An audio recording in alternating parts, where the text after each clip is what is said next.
Hey there! So, sorry I haven't done this in a while, but I've been busy. As you can see, my set changed again. I'm actually home, in my room, back where I belong. So, for those of you who maybe follow the BBC or watch anything on 13, um, there is a show called Sherlock that the BBC does for, it's an adaptation of Sir Arthur Conan Doyle's Sherlock Holmes. So, yeah, I thought in celebration of the newest episode, which was just on last Sunday and it was awesome, they did the Hound of the Baskervilles. I thought I would read you the first chapter of Sir Arthur Conan Doyle's Hound of the Baskervilles. So I'm gonna try that right now for you guys. So, obviously nothing belongs to me. It's all credit to Sir Arthur Conan Doyle. None of the characters belong to me. These are his words. So here we go. The Hound of the Baskervilles, Chapter 1, Mr. Sherlock Holmes. Mr. Sherlock Holmes, who was usually very late in the mornings, save upon those not infrequent occasions when he was up all night, was seated at the breakfast table. I stood upon the hearth-rug and picked up the stick which our visitor had left behind him the night before. It was a fine thick piece of wood, bulbous-headed, of the sort which is known as a penag lawyer. Just under the head was a broad silver band nearly an inch across. To James Mortimer, M.R.C.S., from his friends of the C.H., was engraved upon it with the date 1884. It was just such a stick as the old-fashioned family practitioner used to carry, dignified, solid, and reassuring. "Well, Watson, what do you make of it?" Holmes was sitting with his back to me, and I had given him no sign of my occupation. "How did you know what I was doing? I believe you have eyes in the back of your head." "I have, at least, a well-polished silver-plated coffee-pot in front of me," said he. "But tell me, Watson, what do you make of our visitor's stick?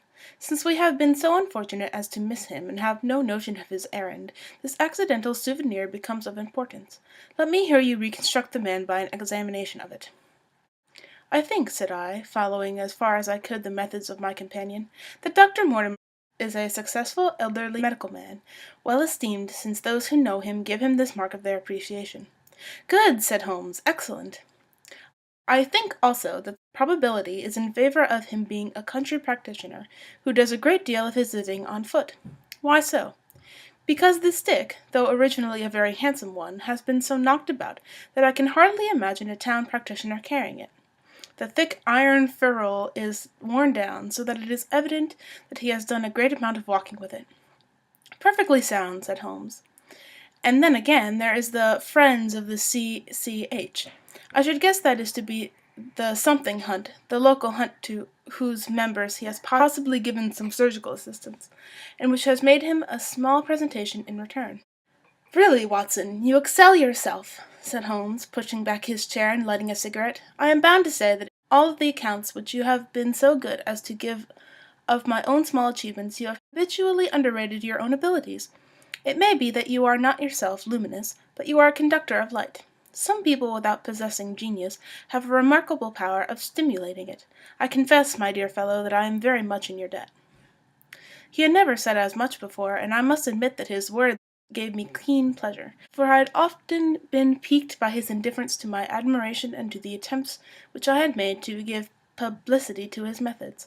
I was proud, too, to think that I had so far mastered his system as to apply it in a way which earned his approval. He now took the stick from my hands and examined it for a few minutes with his naked eyes. Then with an expression of interest he laid down his cigarette, and carrying the cane to the window, he looked over it again with a convex lens. "Interesting, though elementary," said he, as he returned to his favourite corner of the settee. "There are certainly one or two indications upon this stick. It gives us the basis for several deductions." "Has anything escaped me?" I asked, with some self-importance. "I trust that there is nothing of consequence which I have overlooked." "I am afraid, my dear Watson, that most of your conclusions were erroneous. When I said that you stimulated me, I meant, to be frank, that in noting your fallacies I was occasionally guided towards the truth. Not that you are entirely wrong in this instance. The man is certainly a country practitioner, and he walks a good deal. Then I was right, to that extent, but that was all." "No, no, my dear Watson, not all, by no means all. I would suggest, for example, that a presentation to a doctor is more likely to come from a hospital than from a hunt, and that when the initials CC are placed before that hospital, the words Charing Cross very naturally suggest themselves. You may be right. The probability lies in that direction, and if we take this as a working hypothesis, we have a fresh basis from which to start our construction of this unknown visitor.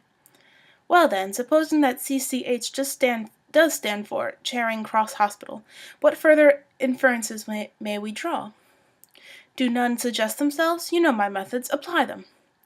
I can only think of the obvious conclusion that the man has practiced in town before going to the country. I think that we might venture a little farther than this. Look at it in this light. On what occasion would it be most probable that such a presentation would be made? When would his friends unite to give him a pledge of their goodwill? Obviously at the moment when Dr. Mortimer withdrew from the service of the hospital in order to start in practice for himself.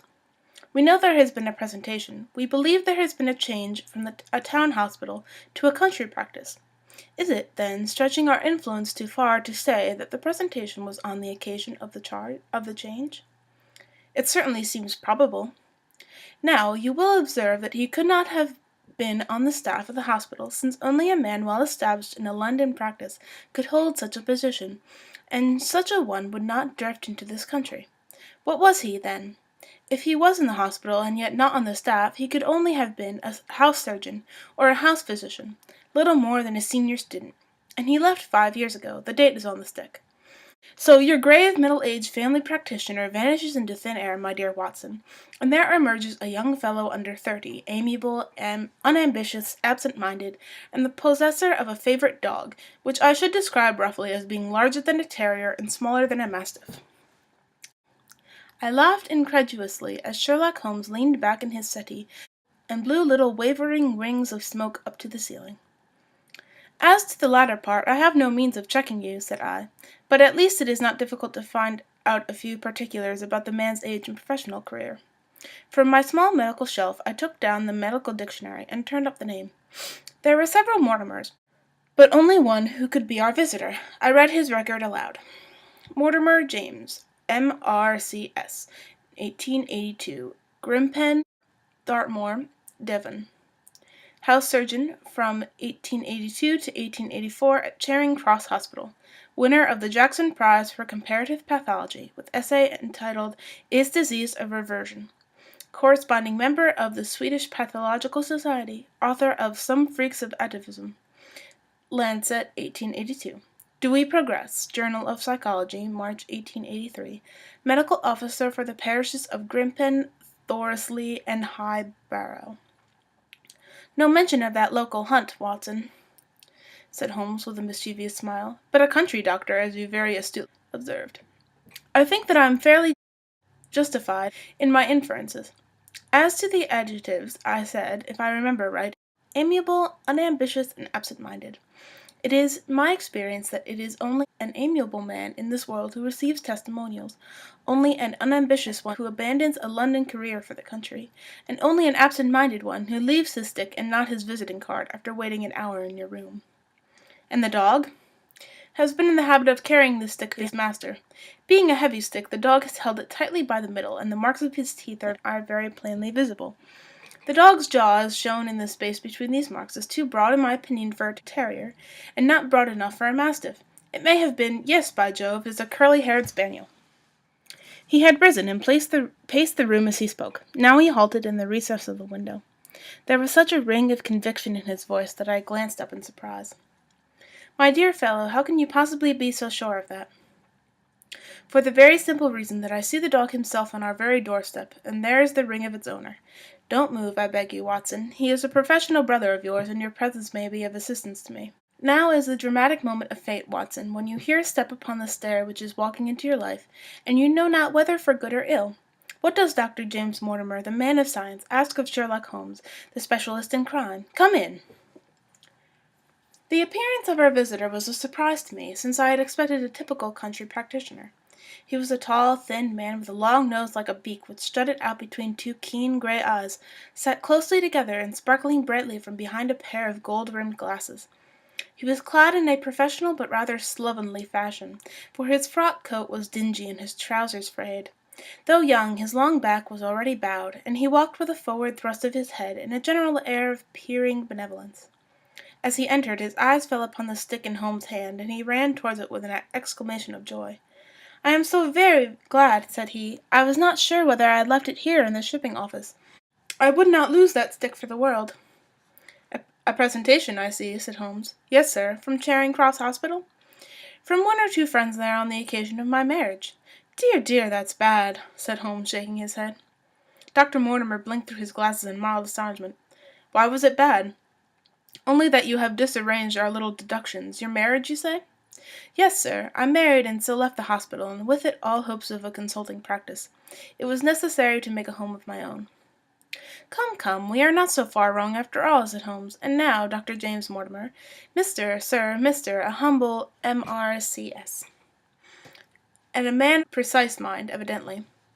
A dabbler in science, Mr. Holmes, a picker-up of shells on the shores of the great unknown ocean. I presume that it is Mr. Sherlock Holmes whom I am addressing, and not— No, this is my friend, Dr. Watson." "Glad to meet you, sir. I have heard your name mentioned in connection with that of your friend.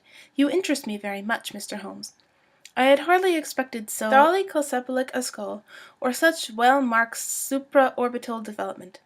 Would you have any objection to my running my finger along your parietal fissure?